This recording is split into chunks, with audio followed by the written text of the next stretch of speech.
Hey folks, welcome back to another review with yours truly, Sam Healey. Today we're taking a look at this little fellow right here. This is called Dungeon Duel. This is put out by Good Game. It is a two-player game for about 30 minutes. Ages about 10 to 12 and up, and it's simulating a dungeon crawl. You have a group of heroes that have different classes, and you're taking them through a dungeon. There's 3 levels to the dungeon. Let's get down to the table. I'll show you how it works, and we'll come back with some final thoughts in just a few moments. Let's hit it.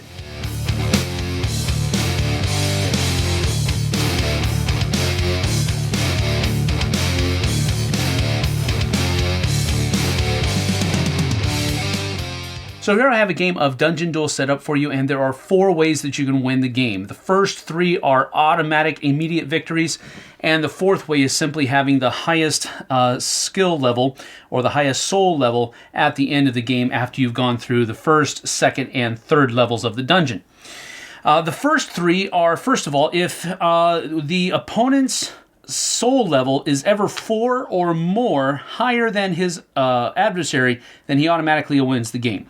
The other way is by killing one of each of the different kinds of elementals. Some of these monsters out here, like this guy right here, is an elemental monster. And so if you kill 6 different elemental monsters, then you'll win the game immediately. And then third, if you ever reduce the opponent's hit points down to 0, then you'll automatically win the game that way as well. But the final way that you can win the victory is by going through all 3 levels and having the highest soul level at the end of the game.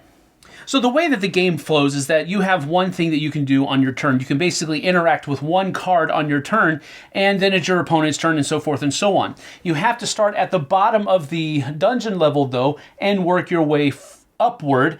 And then once the last card from this level has been taken, then you deal out the 2nd level cards in the same pattern, with all 5 of the bottom row being available, and then a checker pattern for the rest of it. When you deal with a card however you choose to deal with it, it will open up the ability to deal with this card. And when this card is done with, this card will be flipped over, and now it can be dealt with as well. So there is a little bit of a revealing mechanism that's going on here, but you have to deal with the bottom cards in the rows first, and then once those have been done, you can deal with other cards sequentially. Now, the different ways that you can interact with a card are, first of all, you can use the card. So if you're using a follower card, you're going to recruit them into your tableau and be able to use them fighting against other monsters. Whenever you recruit a follower, the first follower, you have to pay 1 hit point. The second follower, you have to pay 2 hit points. The third follower, 3 hit points, and so forth and so on. Whenever you use a monster of any kind, you are going to be attacking them.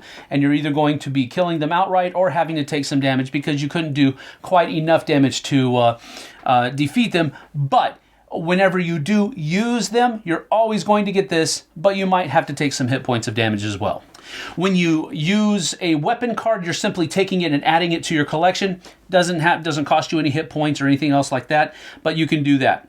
When you use a trap, you're going to be doing the effects that it has on the card. For example, this one is a direct damage trap, and it's going to deal 2 damage to your opponent outright. There are other traps where you might be able to place trap tokens onto other cards so that when an opponent interacts with that card, they're going to take 2 damage before they can interact with the card. But just simply understand that you're going to do what it says on the card when you do trap cards. So that's the use ability. You can also use a card, or rather you can use a rest action for a card, and that simply means that instead of using this ability and getting the reward of a soul level, you're simply going to remove it from the board and gain 3 hit points. You can also learn. Now, learning is where you're going to be learning the special ability that your one of your hero classes has given you. For example, the warrior here, if you are level 2 on the soul level track here or more, you can learn this ability, which simply says when you fight,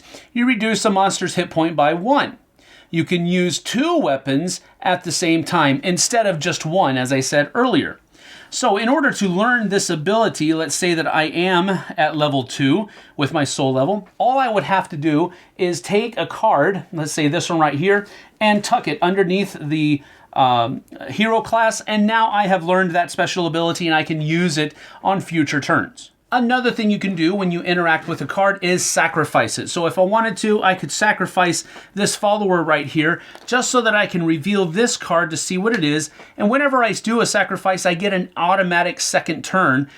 So I can go ahead and interact with this one, or I can interact with one of the other cards that are out there. Maybe I want to sacrifice this card because I don't want my opponent to get it, or whatever it might be. But when you sacrifice a card, you turn it over, you take it, you remove it from the board, and then you have to take 2 hit points for the first card that you sacrifice. For the second card you sacrifice, it's 4 damage, and for the third, it's 6, and so forth and so on. So you have to be very careful with this, but sacrificing is an ability that allows you to do that. And then finally, the way you can interact with these cards is simply removing it from the game.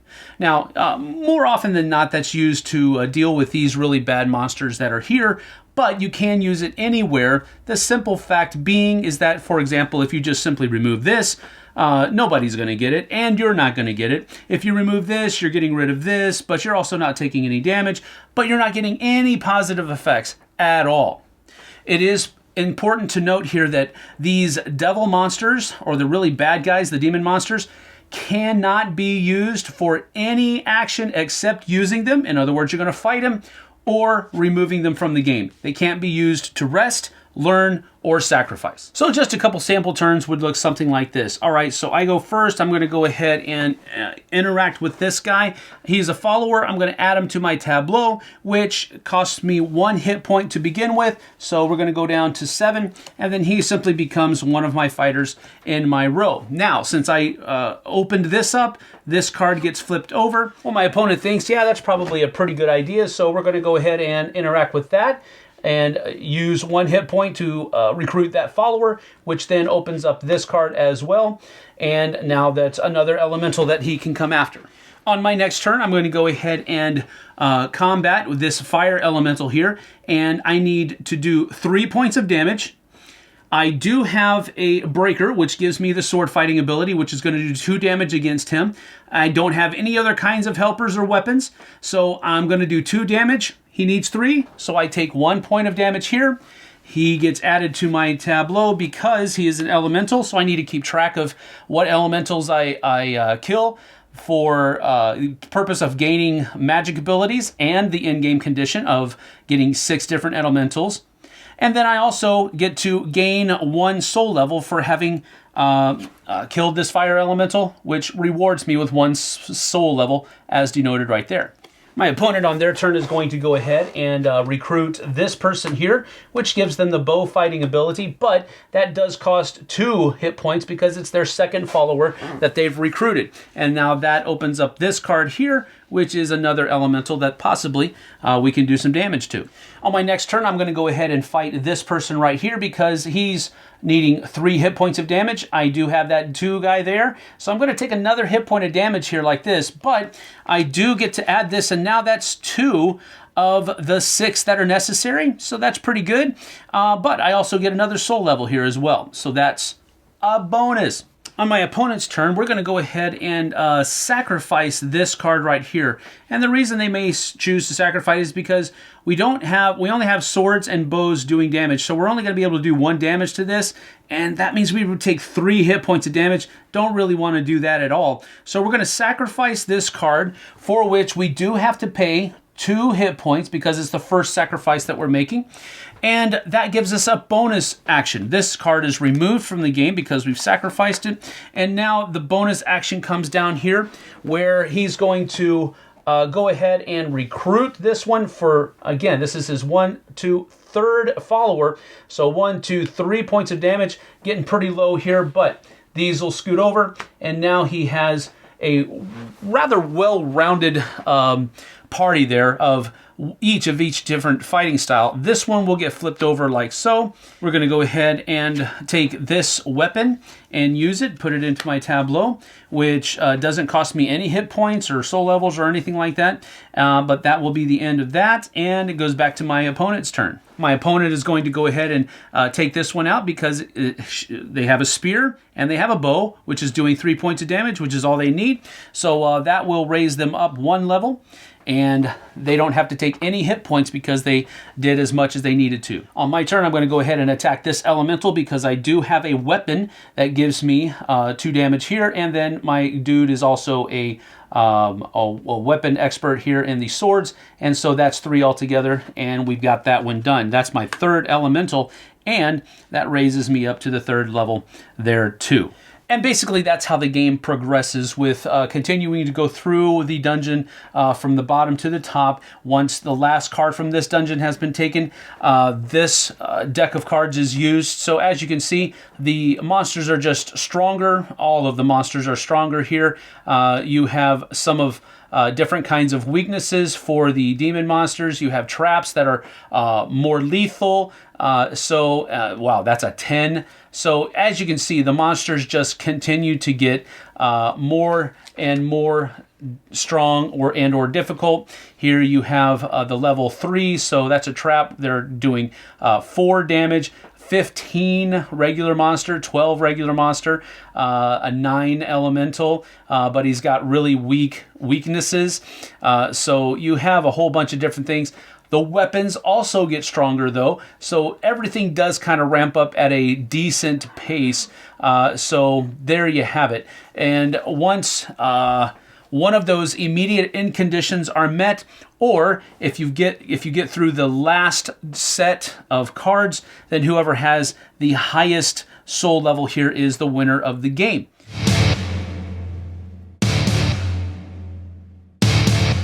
So that's about that for Dungeon Duel. This is a pretty simple game. The rulebook was not very long at all. It was pretty compact. It's about the size of the face of the box, and then it only took half of it was in, I believe, Chinese, and the other half was in English. So it just wasn't a whole lot of rules. It was simple and almost deceptively so, because with games like this, I'm usually thinking that there's more to it than is actually being said in the rules. But that's not really how it was, and it took a couple of plays for us to kind of get that under the belt. Watched a video that I believe the company put out on how to play the game, just to make sure I was understanding everything. In all, I think it's neat, it's decent. Let's get to my pros and cons though. So my first pro is the component quality and the artwork. While the components aren't amazingly great, they're decent and they're going to hold up to time. The cards are a good stock quality. The tokens that you're using are all very thick cardboard. The player reference sheets are actually cardboard tiles. The score trackers are also the same thing. So everything is very sturdy and I think good. So I'm going to give it a plus, a thumb up for that. The artwork is also really good. I like the illustrations that we have going on here. The artwork is very well done. It has a slightly anime-ish look to it, but only slightly so. It doesn't go over the board with the huge bulging eyes and all of that other kind of stuff. But it definitely has that feel to it of a graphic novel or a comic book feel, and I like that. It looks really good. It immerses me somewhat, not a whole lot into the theme, but it's good and I like it, so that's a pro for me. My second pro is that it is a very streamlined game. There isn't a whole lot of things that you have to think about on your turn. You simply get to interact with one card. Choosing which card, you usually have 5 available to you, except when you get down to the other, toward the end of the dungeon, you might have fewer than 5 choices available to you. But that's also another thing that's a cool thing about the game, and that you can kind of make your opponents choose or basically kind of tighten their choices a little bit by the card that you choose to interact with. So I like that back and forth nature that's there as well. But the gameplay is really streamlined. It's really, really quick. There's only 5 different things you can do. And more often than not, only a couple of them are really viable, good things for you to do. So I like it when games do that. They give you a number of things that you can do, but through gameplay and through knowing the game, you're really kind of, you know what's best and you know what you should do, which makes the game's turns go a lot faster. Third pro for the game are the ways that you choose your hero class. I like the fact that you draft the cards. I didn't go over this much in the video because it's kind of a setup. It's part of the setup. It's not really part of the game itself, but it does have an effect on the game, so I wanted to mention it. The way you choose your 3 heroes is that there are 14 different classes in the deck, and you choose 7 of them randomly, and then you draft 3 each, and the 7th one goes away. So I like that because it gives you the ability to have a variable player power. It makes you different than your opponent, but it's a clever way to do it. It isn't just here's your special ability and here's your opponent's special ability. No, you can... and there's a lot of replayability in this because there's 14 different hero classes and you're only using 7 of them at a time, and which 7 you use are random. So I like that. I like it when games give you that ability to be different than everybody else, but on top of that, it also provides more replayability because the next time you choose, the 3 that you chose the last time may not even be available. So I like that when games do it. Now, as far as cons are concerned, my first con is that this definitely has a rich, get richer thing going on behind it. I don't really think it's strong, but it's definitely present because the stronger you get, the easier it's going to be to take care of these different monsters. So it's really up to your opponent to make sure that he's keeping you in check and not getting as, or at least entirely more powerful than he is, because then it really restricts his ability to do things and to kind of control what his opponent is doing on certain aspects of the game. So I don't know that I really like that about the game, and it actually leads into my second con. My second con is this idea that this kind of game fosters. And this kind of game fosters this idea of I need to almost be more about keeping my opponent from doing what I think he's going to do than it is playing my own game and having my strategy beat his strategy. It's almost like my strategy is make sure my opponent doesn't get to do his strategy, which isn't really fun in my opinion. I mean, it's clever and it's puzzly, and it brings that level of intrigue that you're trying to get into the mind of your opponent, but that's just not fun for me. There are so many game-ending victory conditions immediately. Like if you get more than 4 levels above your opponent on the soul track, you win outright. The game automatically stops. Now, if you reduce them down to 0, yeah, okay, that's fine. I get that. But I would almost rather have it be go through all 3 levels, and whoever has the highest soul rank at the end of all 3 of those levels is the winner. I would much rather that be the game condition, because that will, first of all, ensure that you get through your 2nd and 3rd levels of the dungeon. I had multiple games where we didn't get out of the first level because things just happened in a way where one of those 3 other game-ending victory conditions happened. And I don't know that I like that. I feel like I've only played a third of the game at that point. So really, that's about that for Dungeon Duel. It wasn't really my cup of tea, but I know Z said he enjoyed it a lot. I played it with Chris and Roy, and they seemed to both like it as well. Chris probably less than the others, but so I'm not saying that I think this is a bad game. I just don't think it is one that was made for my kind of gaming, if I can say it that way. With that having been said, I will give it a 6 out of 10 because I did enjoy the game. I mean, I was actually kind of distraught that I didn't get to play it as long because I'm frankly not very good at it, and people were beating me before we got out of the first level of the dungeon. And I wanted to play it more. I wanted to be better at it. I wanted to be able to see, kind of behind the curtain and what am I doing wrong and all this kind of stuff. And that's what kind of frustrated me about it. So I enjoyed the game, the experience for the most part, but it just had those detractors. And I just seen after multiple plays, I just couldn't wrap my head around what was really going on. So, that's it for me. 6 out of 10 for Dungeon Duel. I do like it. I do think it's good, but it's just not my cup of tea. So there you have it.